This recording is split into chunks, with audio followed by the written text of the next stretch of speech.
because there is more competition now, you not only have to think about the idea that you're doing and the execution, you have to be thinking, what is everyone else going to be doing? Right.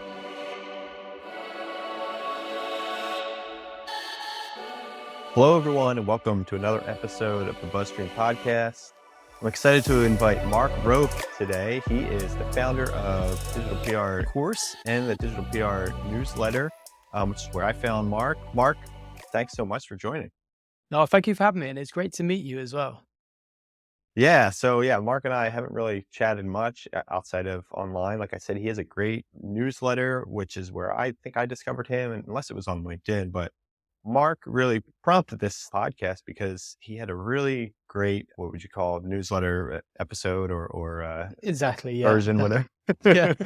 It was all about reactive PR. And, Mark used a baseball analogy, and I'm a big baseball fan. So it really, it was extra win for me. And Mark had this really interesting way of thinking about reactive content and kind of looking for specific. Well, with the baseball analogy, it was, waiting for your pitch, getting your pitch to hit. And Mark really kind of framed reactive content in that perspective. So I really wanted to dig into it. So Mark, as a precursor to this conversation for people who might not know or unfamiliar with reactive and, like newsjacking and digital PR as itself, I feel like newsjacking is a much more common terminology, maybe in the US, but how would you distinguish newsjacking versus reactive content? Is there a distinction? Yeah, I mean, I think that's a good question. I think often they're used kind of interchangeably. If someone says newsjacking and someone says reactive PR, often they're kind of talking about the same thing. I personally think that there's just maybe a very small difference. And I think that, if you were to look up newsjacking, it'd be something along the lines, if you looked up a definition, something along the lines of piggybacking or inserting your thoughts or opinions into like a breaking news story. So something like that. And I think newsjacking is more adding to or contributing to an existing story. So if something happens, you add your thoughts or comments to it.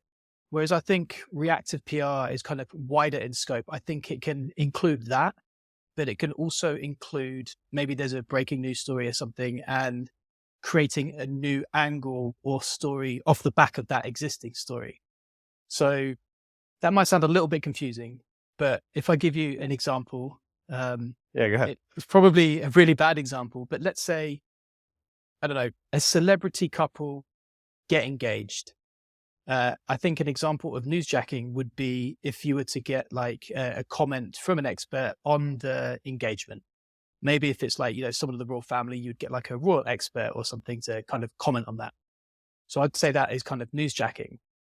Whereas I would say reactive PR would be if you had that same story, you would kind of find a new angle to it, which would be maybe where are they going to get married and why, or how much is that engagement ring that, that they proposed with worth. So that slightly different angle from that existing story. But I could also be talking absolute rubbish, but that's just the way that I would kind of perceive it in my head, basically. Yeah, that makes sense to me.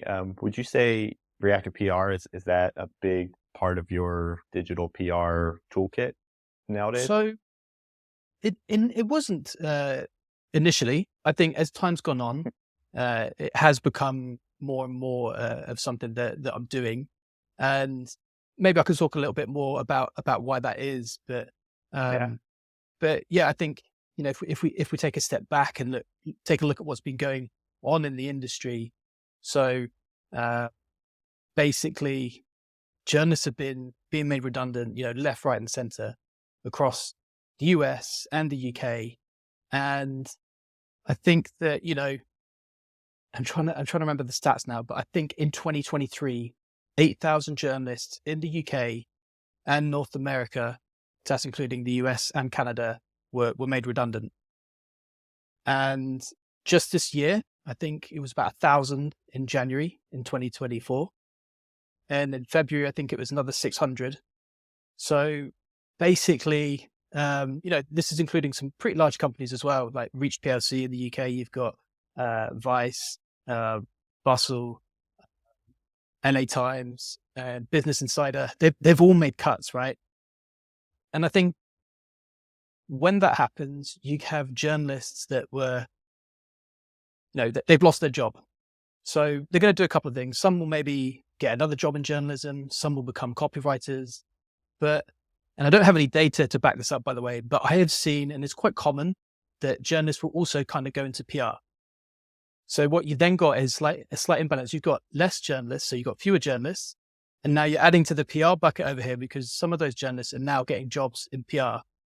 And then you've also got some SEOs who, or like old school link builders or whatever you'd want to call them, also having a go at doing PR as well. They're having a crack at it. So you're adding those to the mix as well. Fewer journalists, more people doing PR. It's become more competitive. And what I think that has happened because of that is, you've then got journalists working with basically like a skeleton crew, right?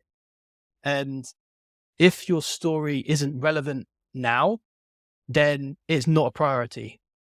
So they want to be writing about stuff that is relevant right now. And a few years back, maybe you could kind of get away with something if it wasn't exactly relevant right now. And you could get that covered. Where if you tried the same thing now, it might not work. So that's how I see things kind of playing out. And I think that is why across the board, you're kind of seeing hero campaigns or creative campaigns basically become less effective because for all those reasons, a combination of all those reasons. And it's not necessarily a fact, but it's just my opinion on the situation, really. Yeah, I mean, I wonder how much of a difference there is in the UK versus the US with this kind of thing. I mean, have you seen a similar kind of drop off or similar amount of competition in trying to get your pitches read and, cutting through the noise? It's a difficult question to answer because I'm not a journalist, so I don't have visibility on the inboxes, right? But I can hazard a guess that there are more people doing PR that are basically sending the same or very similar stories to the same journalists or the remaining journalists that are there. So I think it has become more difficult to get cut through, and which is why reactive PR is so important because if it's something that's relevant now, then there's a higher likelihood, in my opinion, that it's going to get covered. Otherwise, it just goes to the back of the pile. A journalist may love your story, but it's like, I've got all these other ones that I need to write right now. There's a sense of urgency about these other ones, and they might like your story and come back to it. But we're all humans. They might also forget about it, and something else might come up or whatever. Yeah, I mean that makes total sense to me. This is maybe a good segue into the prompt for me reaching out to you and this idea of this reactive PR matrix that you talked about in your newsletter. Could you help outline that for, I mean, obviously we're on video here, but there's going to be audio here, so it might be a little tough, but yeah, let's get into it. Yeah, I don't think it should be too tricky to get, but basically, reactive PR can generally be broken down into kind of two components, and that's kind of like planned or unplanned. So planned is stuff that is going to happen, right? Christmas is going to come. That Pancake Day or Mother's Day or whatever is going to come. So you can plan reactive stuff in advance. And, in finance, maybe that's the budget in the UK or when the Bank of England is going to set interest rates. So that's planned. Unplanned would be things that, you have no idea that they're going to happen. Maybe a company is going to make layoffs or they go into an administration or a volcano erupts and suddenly there's like travel chaos or, anything like that. So that's kind of planned and unplanned. And you may hear some people kind of talk them in a little bit of a different way, but they kind of mean the same thing. So they might mean like, when they're talking about reactive, they might talk about like reactive and like proactive. It's the same thing, kind of planned and unplanned. But you can break that down further, which would be into high media interest or low media interest, which is basically just a way of saying like how likely the news publications or whatever publications likely to cover these stories. If it's high media interest, lots of them are going to cover it. If it's low media interest, maybe it's just like some niche publications, like trade publications will cover it because it's very specific to them. Or maybe it'll just be like regional publications that will cover it because, it's happening in their region. So yeah, that's basically it in a nutshell. Yeah, I love this. So when you're talking about this distinction between how popular, yeah, how crowded the market is, does that also mean less link potential, less coverage potential? If it's more crowded, Yeah. So I'm sorry, like talking about the matrix, like yeah. the on the higher end of things, if you're pitching something that has to do with very popular news, current event versus something that's very more niche and it's not getting a lot of coverage or a lot of pitches, I would say, like, does Yeah. that mean it's going to yield less coverage, or is that not the case? So the way I think it would work is that, I personally like to go for stuff that is maybe high media interest because I know that there's an appetite for it, for this story. But, conversely, someone might think that, oh, I'll go for maybe the low media appetite ones because I might be able to pick up one or two links there or pieces of coverage there because maybe no one else is kind of going for it. Um, I think really the main thing would be to look for whether it's planned or kind of an unplanned activity. If it's Mm. planned, the great news with planned is that obviously you can plan for it in advance. So you can work with your client and kind of maybe come up with comments from them in anticipation of an event that's coming up, or you get sign off and pre-approval on things. So it's great because it's planned. The downside is everyone else, so all your competition is also thinking the same thing, that they can plan for it in advance, right? And it's really interesting to kind of see this play out because I'll go back to the Bank of England interest rates example. Every month in the UK, the Bank of England sets their interest rates and they can either go up, stay the same, or go down. So if you have a finance client, you might basically prepare 3 comments from them for each scenario. Uh, and then when the Bank of England do make the announcement, everyone is just sending the same thing, basically a comment from their client to the journalists. And I've seen that journalists kind of, I don't want to say the word complain, but I guess like tweet about it and be like, oh my God, the announcement's just come out like 3 minutes ago and I've already got 20 or 30 journalists contacted me. And, it's really difficult in that situation if to get coverage then because they're not going to be able to use all of those comments from all these different clients. They might pick one or two. So people are doing that and then maybe wondering why they're not getting coverage is because everyone else is doing the exact same thing. And that's the downside to it, right?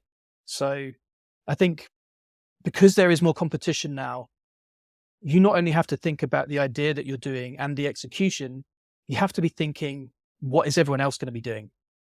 And you kind of have to think, okay, it's, because if it's predictable and everyone else is going to do it, you maybe have to think, okay, we won't do that and we will do something different over here, or we'll try this over here.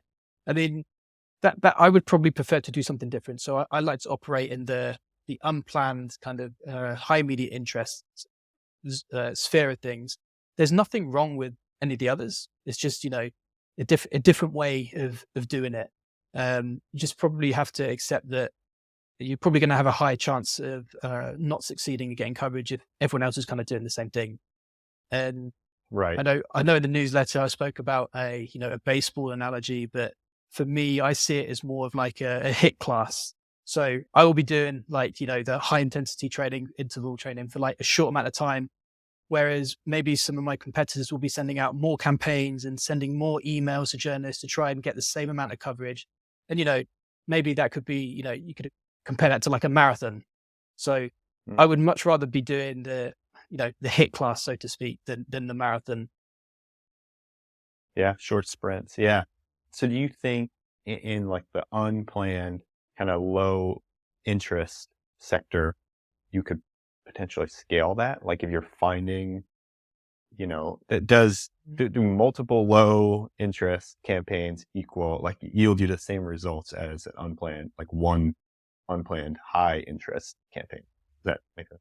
Yeah, I understand what you said. I think it's a tricky one because you might see something that you can react to that is maybe low interest, but if it's so low interest, maybe no one is interested in covering it. So I guess one example, and let's talk about it again just because it's an easy one, but every time like a celebrity couple get engaged, someone jumps on and wants to talk about the value of their engagement ring. So if the celebrity couple is like more famous, then that's going to be more, a higher interest story for publications, and they'll probably be interested in receiving those kinds of stories. But if you go down the low media interest scale, maybe a celebrity couple gets engaged and no one really cares about how much their ring value is worth, because they're just, there's no media appetite for that. It's low media interest. So you might be able to, if you're the only one doing it, you could give it a go, and it might work. But on the other hand, if there's no appetite for that story because they're just not famous enough, then it could just not work at all. So I think that it depends where you want to operate, really. But automatically, I think if you're doing something that's unplanned, that enormously removes a lot of your competition, purely because they're not fast enough or they're unprepared. I did a reactive piece the other week, which is the one that I spoke about in the newsletter, which was when Ted Baker called in the administrators, and the life cycle of that story was so short. Like, I saw the news breaking, got the comment out, and within about 3 hours, the story had, I got my client coverage, the story had come and gone, and it's over now. And there's something else kind of happens later on. And, some clients are going to take days or maybe weeks to get a comment approved, and they're just not going to be able to compete there. Or the downside to this like unplanned stuff is you've got to be plugged in. You've got to know what's going on all the time. If you've gone out for a lunch, like, you might be too late. You might have missed the boat on that story. So you really have to be quick. But by being quick, that's obviously like a competitive advantage there. Yeah, this is great. So it sparked a couple other questions for me, specifically how agencies and brands can think about kind of building a service like this if there is such dependency upon being able to move quickly and get, getting quotes from like a stakeholder, the CEO or something, that's tough. I know that for a fact. So like, how do you recommend brands and clients and agencies think about this kind of workflow? So I think that it's not going to work for all clients. It's just not going to be possible because, like I said, some may have like a really long approval process, and the way to get around that, maybe you could get like pre-approval, or you could maybe try and if once you've built up enough trust, maybe you can help or find an expert to help write the comment, and then maybe they would just have to approve it on their side, or maybe you just kind of work beforehand and you develop like a framework for how you would respond to certain situations if they occur, and maybe they could be tweaked a little bit for when that event kind of happens. But yeah, it's not going to work for all clients, and if they're not quick enough to respond, or they just may not be suitable at all because maybe something doesn't happen in their news cycle enough. Like, I've got a Christmas tree, like a website, and doing reactive for most of the year is just not going to be possible. It's just not going to work, right? Like, no one's going to care about Christmas trees in March or April or whatever. So yeah, there are some things that it's just not going to work. But there are some things you can do that can maybe make it a little bit easier. And I think one is if you're doing it in-house, because automatically, you might be able to just, if you're sitting next to the guy that needs to approve it, that's really easy for you to kind of do that. Or pre-approval to do, almost like free reign for the agency or whoever wants to do it, from whoever that stakeholder may be. Those are a couple of things that can help out a little bit. Yeah. So you talked a little bit about this idea of like the turnaround, like you go to lunch, right? Like you might miss something. Yeah. What kind of tools do you use to kind of stay on top of all these trends that you're looking for to understand whether or not you're going to jump on it and when? Yeah, I think that there isn't anything out there that kind of solves that problem. I don't think there is a one-stop kind of tool. I think if there was, then it would make everyone's lives easier to kind of do it. I think it is literally just being plugged in, what's going on social media, have the news on in the background, just all those types of things. I may be a little bit fortunate because I live in Spain, and often the work I'm doing is for in the UK. Now, I'm only 1 hour in front of the UK, but that 1 hour, maybe someone is in bed and they miss something, whereas I'm awake. It can help a little bit in terms of that way. Even if I was to do stuff for the US, just being I think it's like 4 or 5 hours in front of New York. That if something breaks early in the morning, I'm probably more prepared to kind of jump onto it. Yeah, yeah, you're all coffeeed up by that point, I think. Exactly. Yeah. Yeah, so that's interesting. I like that idea of kind of having this like plan in place for building your reactive content kind of pipeline. Yep. And it sounds like it's a matter of kind of being plugged in all the time, kind of understanding like where maybe you want to actually be that authoritative source. Like when, like if something comes up, if you're a bank or something, Yep. if something comes up finance related, then okay, like this is where we're going to jump on, and maybe having some of those quotes pre-written or Yeah. if something like this, a big bank goes under, like here's how we'll respond. I don't know. Like it Yeah. sounds like you're kind of thinking of this like your own private little newsroom, right? That's exactly right. Yeah. And I think it may sound a little bit tricky, like to begin with, and it's not an easy thing to do, but basically, I think if you think about it, 99% of the headlines that you see have kind of happened before. So for example, I bet you this summer that there will be an airline that goes bankrupt or something, and it causes some kind of travel chaos. I'd bet you $10 that will happen. And Let's do it. It's on and tape here. yeah, or like there's going to be a celebrity engagement, or there's going to be like a celebrity divorce, or a company's going to go bankrupt, or a company's going to make some layoffs, or there's going to be a data breach or a data leak. These things are going to happen, so it's just basically preparing in advance. And I think that's what a lot of it is. It's unplanned, because you don't know exactly what's going to happen, and you don't know exactly when it's going to happen, but there are still some things that you can prepare in advance. So I think it's just a case of anticipating what's going to happen, waiting for that situation to happen, and then pouncing on it when the opportunity, arises, basically. Yeah. Yeah. And again, uh, getting back to that baseball analogy, it's like just waiting for your pitch, like, That's exactly you it. know, having, exactly what talking points you're going to have, and exactly like what specific news item that's going to be the one that you jump in on. Um, Exactly. Yeah.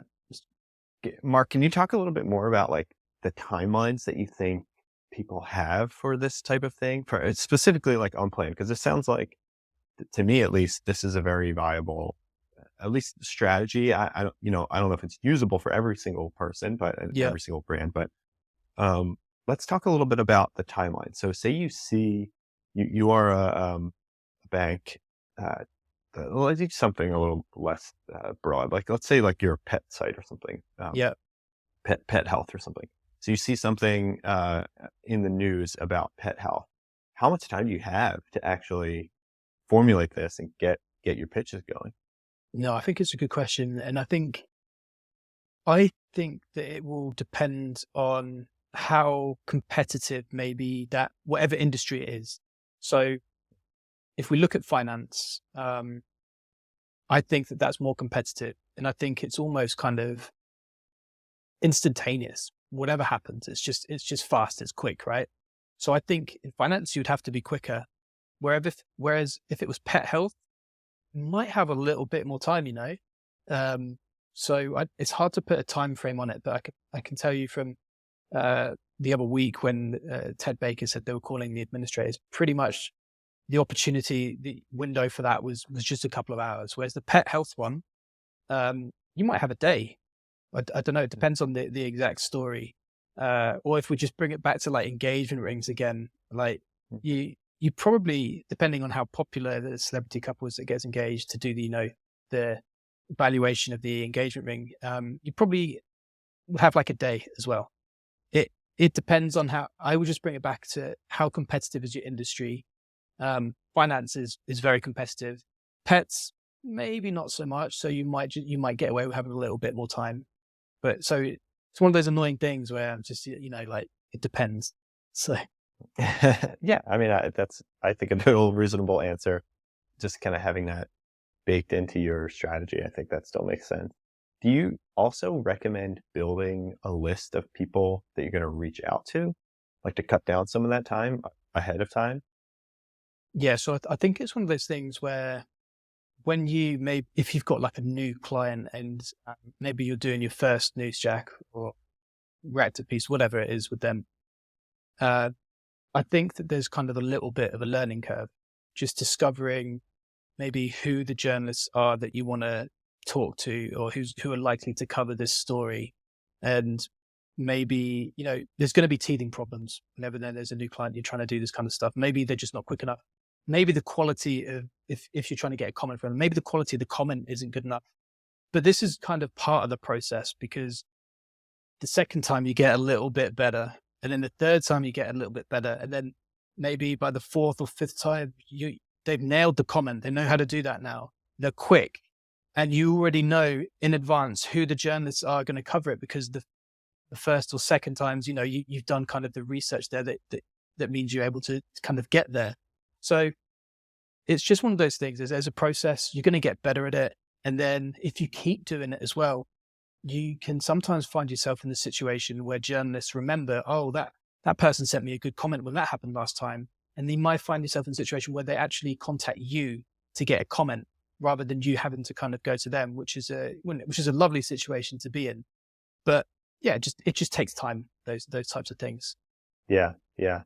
So if I was to build out a workflow, let me kind of talk this through. Like, we were an agency or a brand new site and you wanted to get into this, be a matter of, okay, let's figure out our topics that we want to be kind of authorities for. Yep. And then let's figure out like the events, maybe topics and Yep. events, around those topics that could potentially happen. And then kind of figuring out the key journalists and maybe even building out potential lists that you can leverage for when the time comes. Does that kind of sound realistic? Yeah, you could do that. You can absolutely do that. I think what I would do is, if you see, I don't know if you call what you call it then. I don't know if it was a scenario or situation or whatever. Let's take, this is easier if I just maybe give you the example that, I did the other week, but I did one with Ted Baker going into administration. But if I wanted to prepare that list in advance, what I might do is look for journalists that covered a very similar story that happened like a few weeks before that, which was the body shop kind of saying that they were going into administration. So I could basically find all the journalists that covered the body shop story in advance, and maybe use that for when it happened to Ted Baker. Now, there might be some in there that are not relevant. For example, Ted Baker's fashion related. There may be some fashion websites specific websites that are talking about that probably I wouldn't get from the list and from the body shop story. But there may be a core list of journalists that might be that would cover both. So you can do things like that that might help.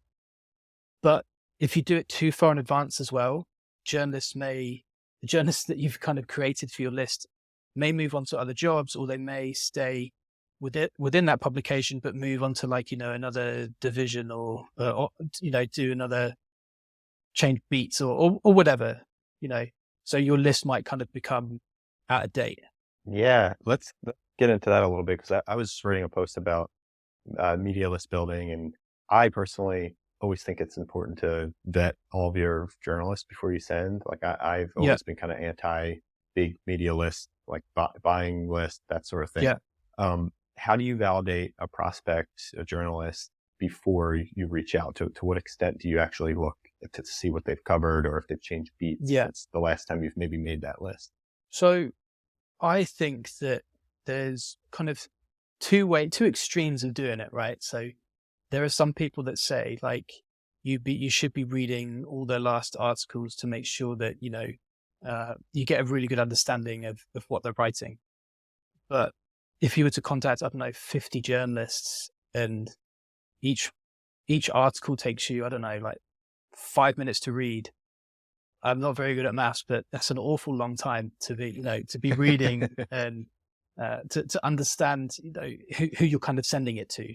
So I think that approach is far too long. And then you've got the other side of things, which is like, oh, let's just grab a list from the media database, and we'll just send it to all of them. And the problem with that side of things is, well, there's a few problems really. Like one, not all the journalists in there. Two, they might not be categorized correctly. And then three, like let's say you're sending them to travel journalists or whatever, there may be a lot in there that are like bloggers, or maybe they're like, radio talk show hosts, or just people that are completely irrelevant. So you have to realize that if that's kind of the approach, then you're going to get a lot of crap with it, that's going to be in there. So the middle ground for that for me is that I just like to read headlines, and I'll maybe give the story a click, and just to sense check that it's kind of relevant. So I'm often just using Google, using like certain key phrases, and then I'll go on the website, check the article. I'm not reading it. I'm just checking the headline, and I'm just like, does this make sense? Like, is it in the right section of the website? And for example, maybe I've had this in the past. Like I Googled like finance expert to try and find articles that related to, that were about finance experts. And I found one that was about Cristiano Ronaldo. Some finance expert was talking about him, and that would just not have been relevant. And it was easy to tell when I clicked through, because one, I could see there was a photo of like Cristiano Ronaldo, and two, it was in like the sports section of the website. It was just not right at all. So it's just, I'm looking at those little indicators. It's very quick that I could see it, but this approach it's still more time consuming than kind of taking a list from the media database, but I'm getting a good idea of whether I think someone is relevant. Basically, I understand who I'm sending it to and why. I know why I'm sending it to someone because I've taken a look at, just very quick look at the articles that they've written. Yeah, that makes total sense to me. I am curious too, like, so it sounds like when you're creating these lists, are you doing it in such a way that you find the event happens, and then you're going in and kind of formulating the list on the fly, or are you talking about kind of doing this validation still kind of beforehand as you're maybe taking on a new client? So in that instance, probably if I'm trying to prepare a list beforehand, then I would be doing it how I just said, searching Google, trying to find similar articles from the past. But when you're doing it on the fly, you don't really have the time to kind of go through and make a media list like that. So occasionally what will happen, and this is kind of a dream scenario really, but you just Google the story that has broken. And very often journalists are in a rush to write about the story, and they'll just put a page up, which is just a headline. And it kind of says like breaking story, more news to follow, blah, blah, blah, blah, blah.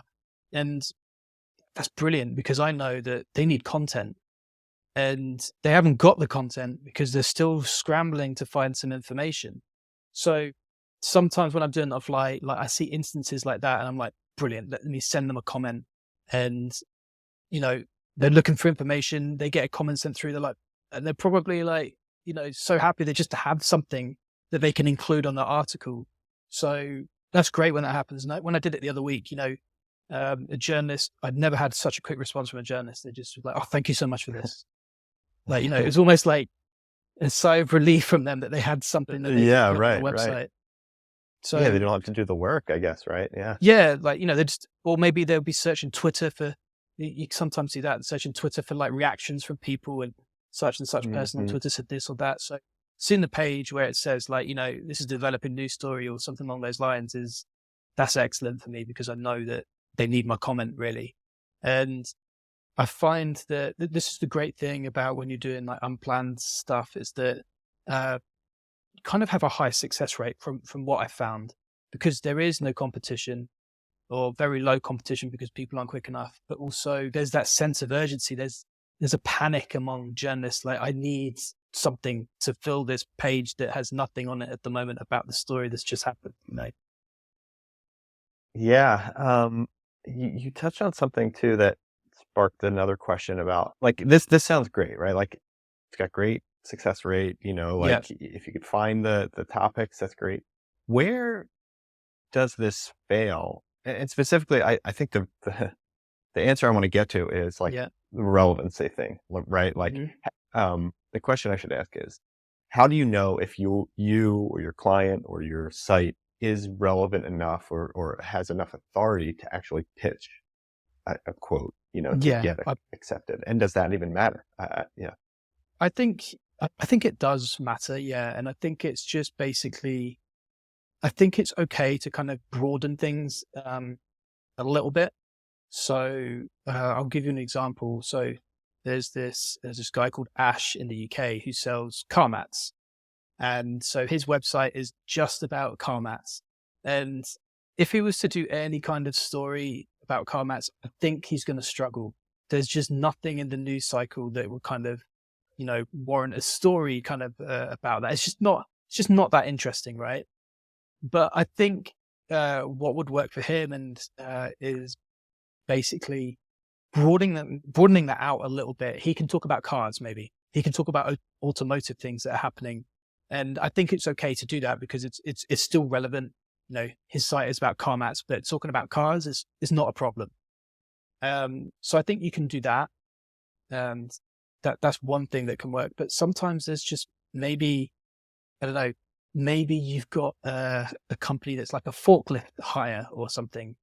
Probably not going to be much in the news cycle about forklift hires or even anything. It's a little bit tricky. Then you might have to try and think of an angle that's related to it. Maybe you could comment on construction, like stuff, if that makes sense, or topics. So it's just trying to find your angle, and yeah, and you're right. Like, am I authoritative enough, or is it relevant enough? I think the answer to that probably would be, would you feel okay if you got invited on TV, like live TV, to kind of talk about? I think, you know, if you were happy to go on there and kind of talk about it, it shows that you probably know enough, right? And that's something that can happen. And there are some instances where you see some comments that are just not relevant, and I think journalists, some of them probably will take it because all they care about is the story. But I think some journalists will be like, "Oh, that didn't really make a lot of sense to do that." And they may pick up on it and kind of question you about it a little bit more. But you absolutely do not want to be in a situation where you can't talk about the topic in further, in more depth if you get asked more questions about it, basically. Yeah, yeah. And I want to get a little bit more into the specifics here. So when you're pitching, do you recommend pitching from an email? Like, if it was Mark Rofe, like Yeah. in behalf of or on behalf of our client, or should it be from, petstore.com? Like, Yeah. So does that matter? I don't think the actual email address itself matters. I think it's just um, basically explaining maybe why the person who is giving that comment is giving that comment. So I would tend to be like, I would tend to just say the subject line, like expert comment or travel expert or whatever it is, and then kind of put out like, what is the story that's happening now, the breaking story that's Hmm. happening, so that the journalist can know what it's about and maybe, who the expert is. And then when they open it up, they're going to get a comment. And then I like to put like a little bio underneath about just explaining who the person is, maybe what qualifications they have, what company they work for, any of those types of things that will kind of, yeah, make the journalist understand that this person knows what they're talking about. I'll also, Right, and this right. sounds really bad when I say this, but I'll also kind of keyword stuff it a little bit. So what I mean by that is that uh, if I was doing it for like my Christmas tree website, maybe I would call myself like a Christmas tree expert or something within the bio, or Christmas tree retailer or whatever. Because and actually this happened to me the other day, but at some point the journalist may have another story in like 3, 4, 5 months time or whatever, and they're trying to find an expert about that, and they remember getting your one all that time ago, whether they use that story or not. And they may search their inbox and find you. So I'll kind of make sure I've got some keywords, whether that's in the bio, the about, in the email, or whether I've got like a little about section about the company, just to be on the journalist radar in case it in case they want to get in touch in the future. Makes me just more Yeah, super smart. just makes me more findable. Basically, they're using the if you want, they're using their email as like a search engine, I guess. Yeah, Yeah, yeah. or search That function. totally makes Yeah, sense to me. Right, right. Yeah, I love that. Mark, you've, given a lot of great advice here. I know you have a great newsletter, and it's Digital PR Newsletter. If you Google search that, but I'll put the link and stuff in our show notes. But I want to talk a little bit more about your course. And now it sounds like yeah. you recently started a course. What made you decide to do a course? Yeah, so I think I just wanted to create something that I wish existed when I started. And and that's also what I try to do with the newsletter. I really wish there was a newsletter like the one I had when I started out, or even now if someone else created something similar, that would be great. And I think it's been great for a couple of reasons. Like I like showing people um how to do things, and I like it when they can go away and do it themselves and kind of get results from it. But also, I think selfishly, it's made me better at what I do. It took me maybe a year or 18 months to kind of create this course. But after I'd done it, and after I'd had to think about the way of explaining things to people, it made me basically just better at what I do. And that's now something that I see with the newsletter I have.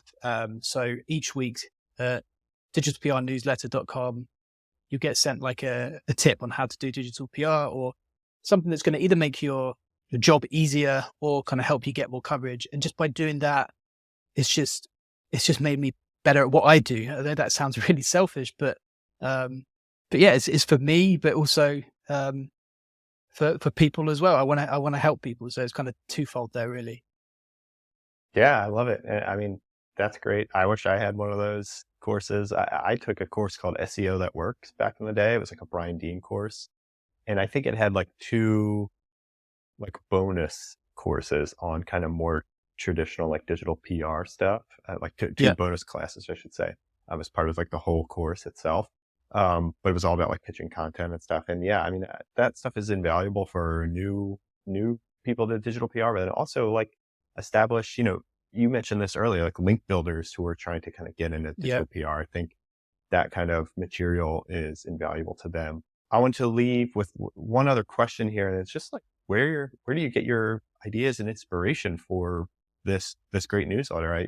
You always fill it up with some great tips. I mean, is it just all personal anecdotes, or Yeah, I'd love That's to, very kind of you to because say. yeah, go ahead. Yeah, it's very kind of you to say. I think, well, it's anywhere really, to be honest with you. But in terms of what I always tell people about ideation is that you kind of need some inputs in order to create those outputs. And so really you need to be consuming stuff. You need to be reading things or watching things, or whether it's in the same industry or something that's not at all. And, I'll give you an example of that, you mentioned it earlier, but the Warren Buffett analogy, that just came about because I was literally watching a documentary about, Warren Buffett. And then I thought, oh, that would be interesting. What if I took that and I applied that to, PR? And then there we go. That's one idea for the newsletter there. And I thought, what he said was a really good way to kind of explain what to do. But sometimes, and also because I know I have this newsletter and I know that each week I need to kind of find some content for it. And it goes out every Monday. So some Mondays I'm kind of panicking and I'm like, oh my God, what am I gonna put in there this week? So I have that, but I'm taking note of what I do during the week. If I just do something a little bit different, that works, or if I just discover something completely new, I'm just like, oh, actually, maybe I could put that in the newsletter. So it's coming from anywhere, really. I wish I could give like a good like source here. I've just taken all these ideas from here or there or whatever, but it's just kind of where it's come about, really. Yeah, yeah. No, I like that idea of just kind of keeping a ongoing log of like interesting things that you find and do yourself. Like, Pretty much, yeah. it's important to keep track of that stuff for any digital marketer and, in the business. So Mark, this has been so great. Again, Mark can be found his digital PR newsletter. It's digitalprnewsletter.com. And your course, is that also digitalprcourse.com? Yeah, I'm not very good at naming stuff, am I? It's just what it is. Straightforward. .com on the end, yeah. Yeah, smart. Mark, thanks so much for coming on. It's been a total pleasure talking with you about this stuff, and good luck with the course. Again, I'll put all these links in the show notes, and look forward to just checking out your next newsletter. Thank you so much. And yeah, thank you for having me. It's great chatting to you.